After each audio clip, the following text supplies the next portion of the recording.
biker shoved an 84-year-old veteran.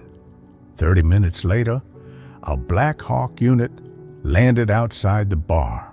The world swam back into focus with the acrid smell of stale beer and exhaust fumes. Arthur Jenkins, a man whose hands had once deftly repaired the roaring engines of Sherman tanks under fire, now struggled to push himself up from the grimy sidewalk. The laughter from the bar, a casual, unthinking cruelty, stung more than the throbbing in his hip. His assailant, a burly man with a scorpion tattooed on his neck, gestured dismissively towards Arthur before turning back to his companions, resuming a loud, boastful conversation. They were a wall of leather and denim, radiating an aura of casual menace that kept the other patrons of the Rusty Mug and the few passers-by at a careful distance. Arthur's gaze fell upon the squashed loaf of sourdough, its crust dirtied, its purpose denied. A wave of cold fury, sharp and unexpected, washed over him quickly, followed by a profound weariness. He'd seen worse, much worse in the Ardennes, in the mud and blood of places young men like this biker couldn't imagine. But this here on a sun-drenched American street felt different. This was a betrayal of something he thought he'd fought to protect. Slowly, methodically, he pushed himself to his knees, then with a grunt to his feet. His khaki trousers were torn at the knee, a fresh abrasion already beading with blood. He ignored it. With a steadiness that belied the tremor in his limbs, he bent down and picked up the ruined bread. He didn't try to dust it off. He simply held it for a moment, its weight a familiar comfort despite its sorry state. Then, turning his back on the bar and its oblivious occupants, he walked towards a weathered stone bench by the bus stop. He sat, placing the bread beside him. From his inside jacket pocket, he retrieved a battered military-issue-looking flip phone. It wasn't a smartphone, it was a tool old but reliable. He flipped it open. There was only one contact in its memory, a single entry he hadn't dialed in over a decade, Eagle 6. His thumb hovered over the call button. A deep breath. He pressed it. Arthur Jenkins was a creature of habit, his days structured by small rituals that provided comfort in his widower's silence.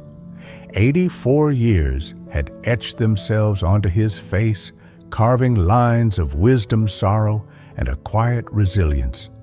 Mornings meant a slow, deliberate walk from his modest two-bedroom apartment, a few blocks from the bustling main street, to Henderson's Bakery for a loaf of their renowned sourdough.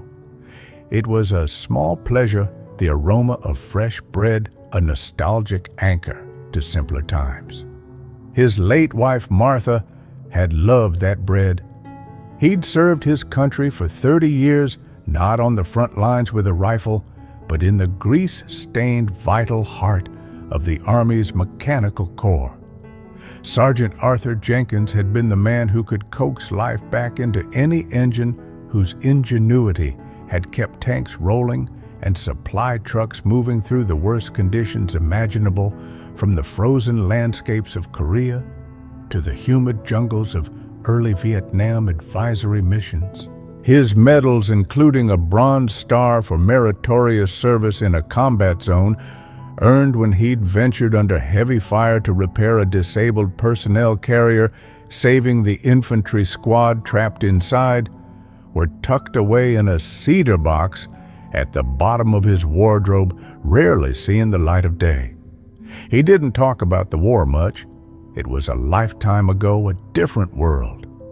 The current world mostly hurried past him, a blur of youth and technology he didn't quite belong to. The Rusty Mug was a blight on the otherwise gentrifying street, a notorious haunt for a local motorcycle club called the Desert Vultures. Arthur usually gave it a wide berth, but today a delivery truck had blocked his usual path, forcing him closer to the bar's entrance, where the bikes were parked like metallic beasts of prey. He'd been careful, or so he thought, navigating the narrow gap, his mind perhaps on the errand on Martha, on the pleasant weight of the warm loaf in his hand. The accidental brush against the gleaming handlebar of the lead Harley was almost imperceptible, a slight snag of his jacket. The reaction, however, was anything but.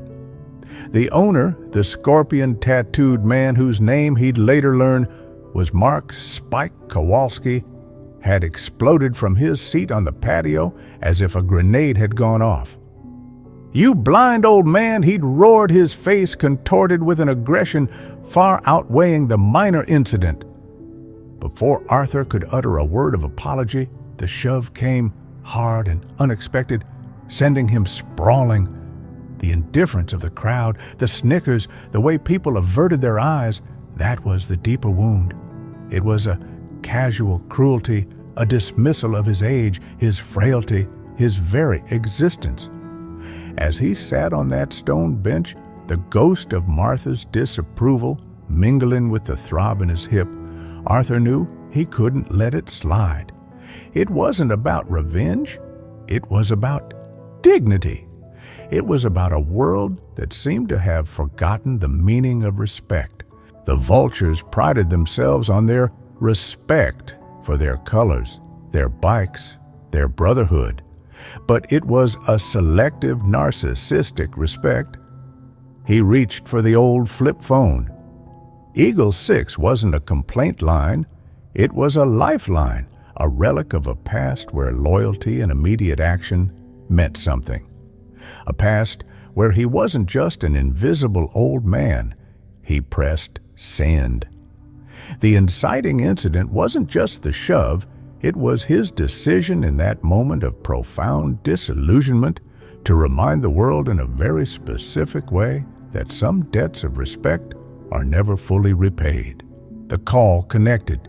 No ringing, just a faint click, then silence. Arthur didn't speak. He didn't need to. The protocol was simple, established long ago for emergencies of a unique and sensitive nature. He held the open line for precisely 10 seconds, then ended the call. He slipped the phone back into his pocket. Now he waited. The throbbing in his hip had dulled to a persistent ache. His shoulder, where he'd tried to break his fall, was stiffening. A young woman with kind eyes and a stroller had paused a little way off, looking concerned, but the menacing presence of the desert vultures still congregated by the bar's entrance clearly deterred her from approaching. Spike and his cronies were laughing again, their voices grating on Arthur's nerves. One of them, a wiry man with a bandana, pointed towards Arthur and said something that made the group roar louder. Spike swaggered, basking in their approval, oblivious. Arthur focused on his breathing, a technique he'd learned to manage stress and pain. He replayed the incident in his mind, the suddenness of it, the flash of contempt in Spike's eyes, but mostly the sea of blank faces.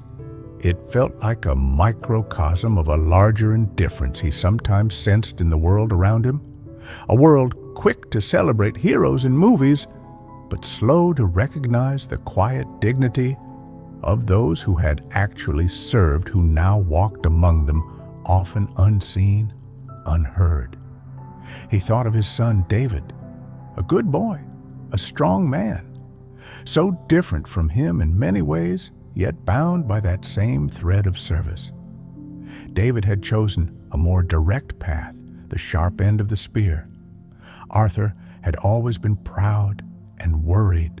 The Eagle 6 number was a direct line to David's unit, a contingency for dire situations, a silent alarm that bypassed official channels for matters of extreme personal urgency or threat to David's family when he was stateside but potentially unreachable through normal means.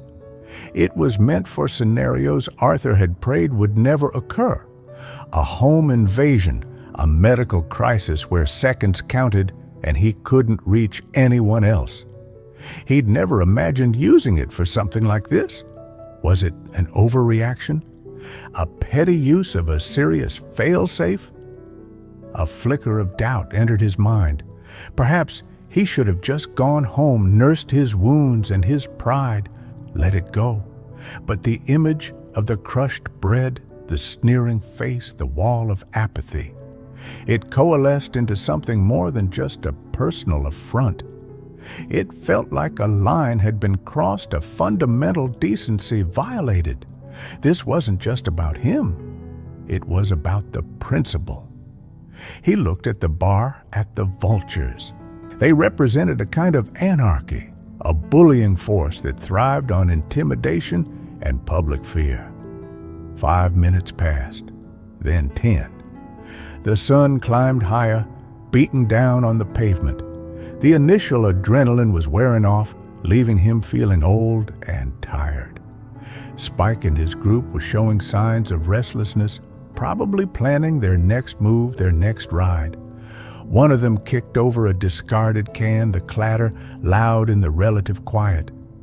Just as Arthur was beginning to think the call hadn't gone through, or that perhaps the system was no longer active after so many years, a faint, almost subliminal thrumming began to permeate the air.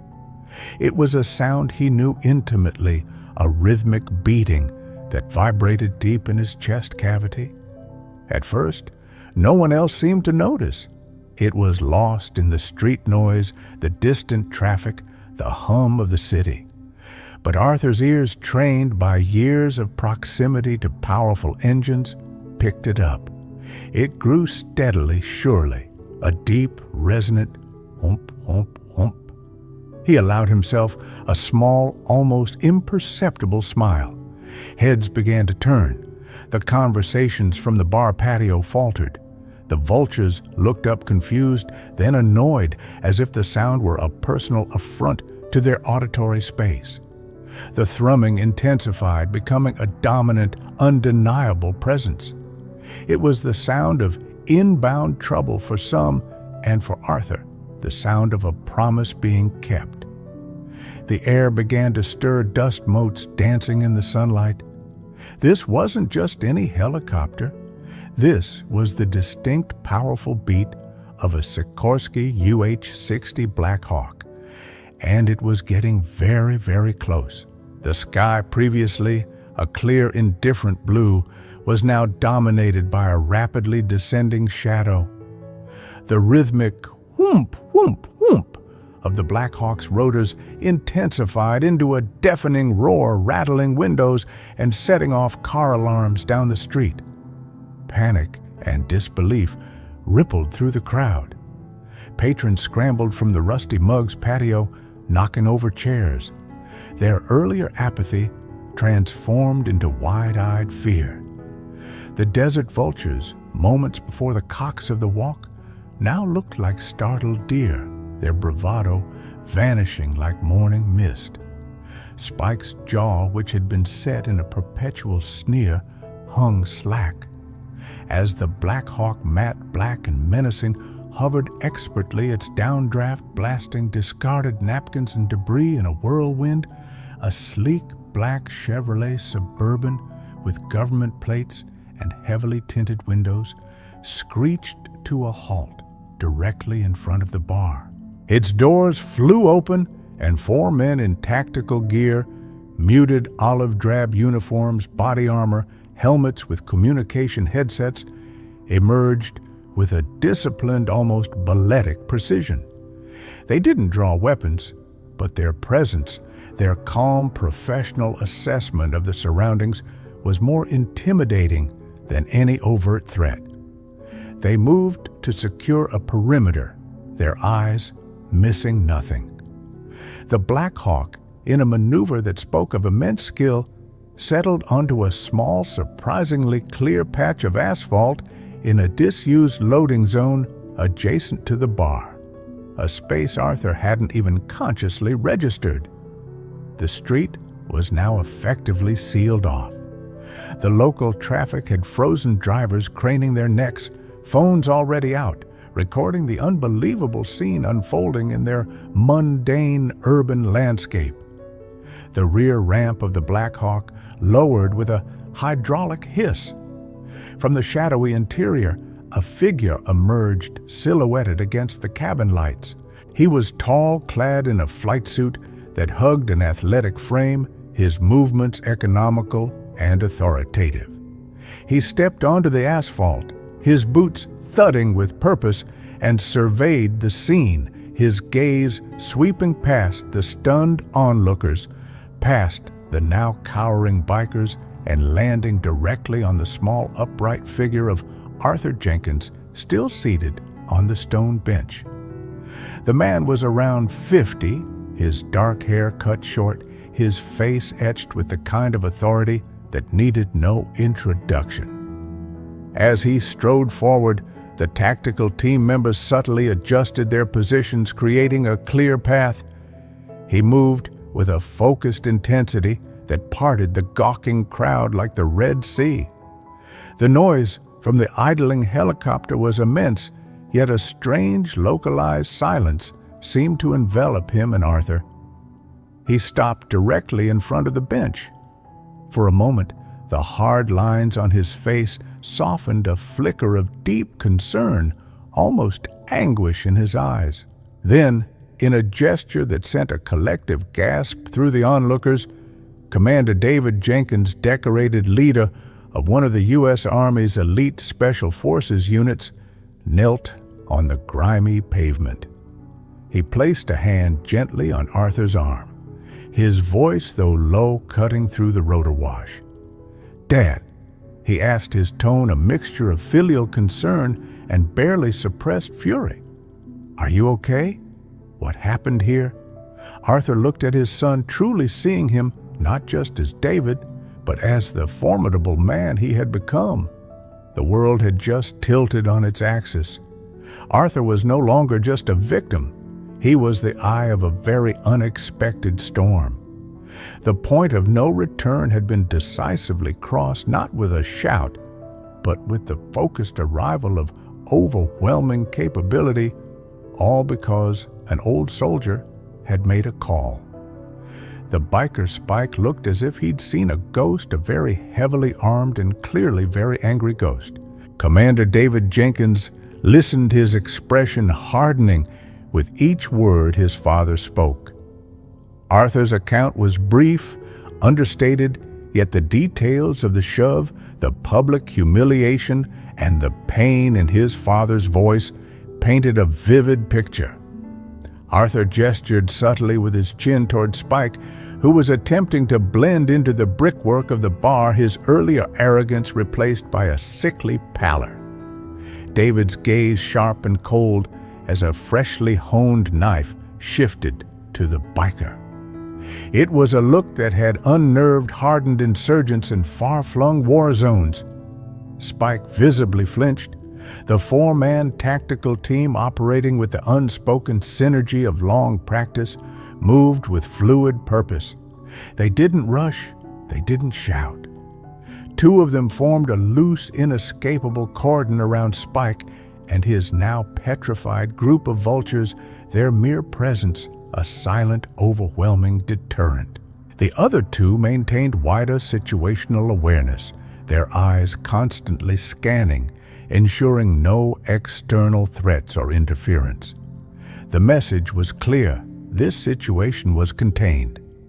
"You," Commander Jenkins said, his voice calm, but carrying an unmistakable edge of command that brooked no argument. He rose to his full height and took a step toward Spike. "You're the one who thought it was a good idea to assault an elderly man, an 84-year-old veteran of the United States Army." Spike stammered, "Hey man, it was an accident. He bumped my bike. I didn't mean..." His voice trailed off under the commander's unblinking stare. The scorpion tattoo on his neck seemed to writhe as he swallowed hard. His companions, who minutes before had been laughing at Arthur's expense, now avoided eye contact with everyone, particularly Spike. Their loyalty, it seemed, was as shallow as their courage. The wail of approaching sirens began to cut through the air, a more familiar sound in this urban setting, yet now almost an afterthought to the dramatic military intervention. Local police cruisers, likely alerted by a flood of frantic 911 calls describing a helicopter landing in the street, and armed men skidded to a halt a respectful distance away.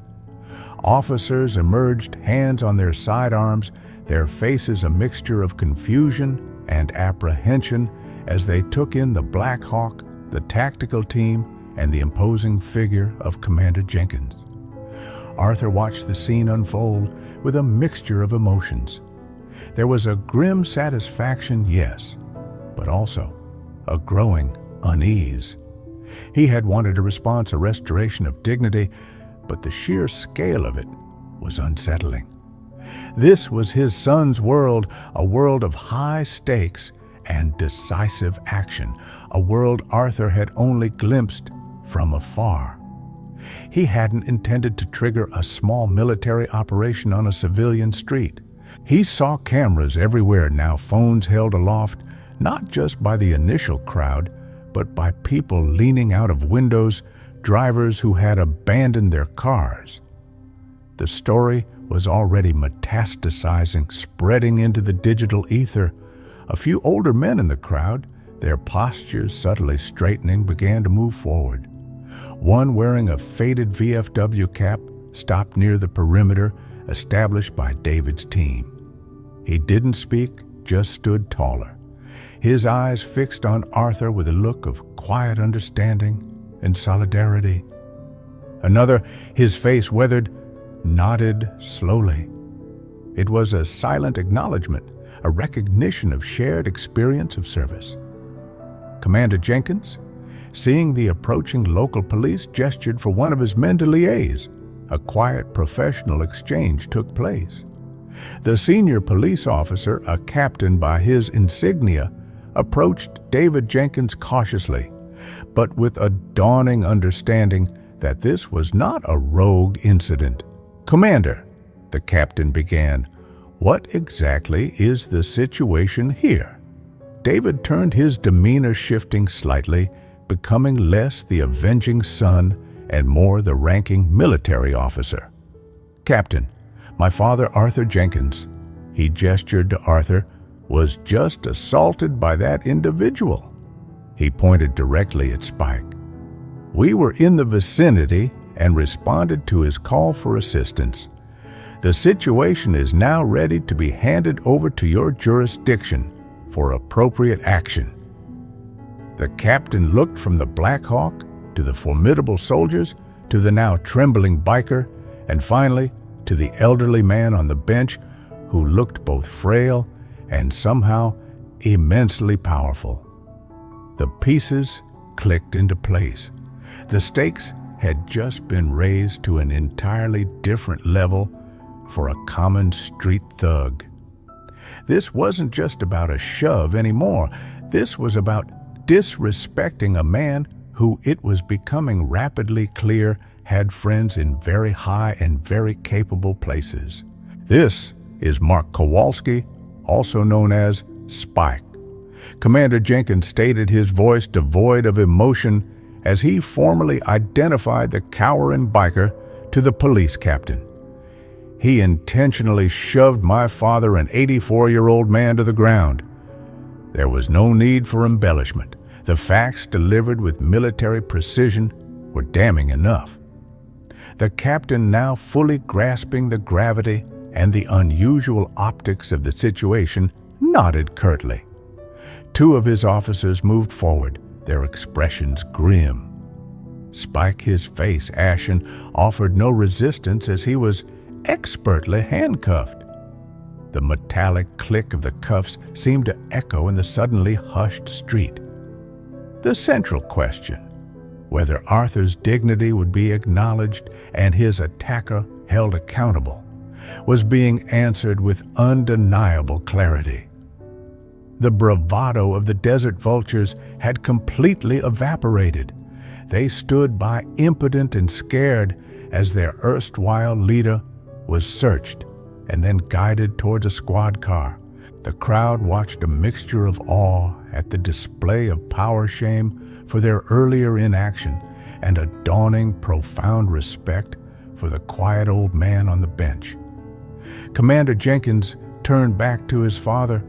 The hardness in his eyes softened as he knelt once more. "Dad, are you sure you're all right?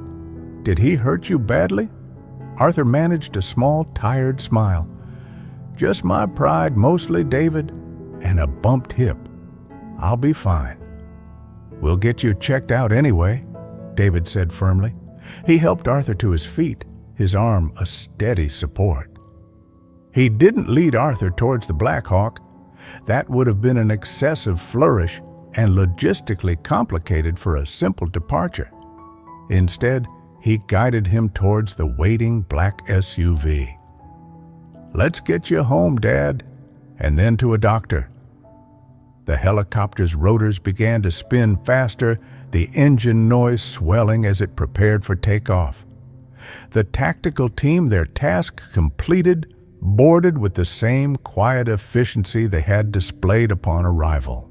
Within minutes, the Black Hawk lifted off, the thumping of its blades receding almost as quickly as it had appeared, leaving behind a street full of stunned witnesses and the flashing lights of police cars. The immediate aftermath was a whirlwind of activity.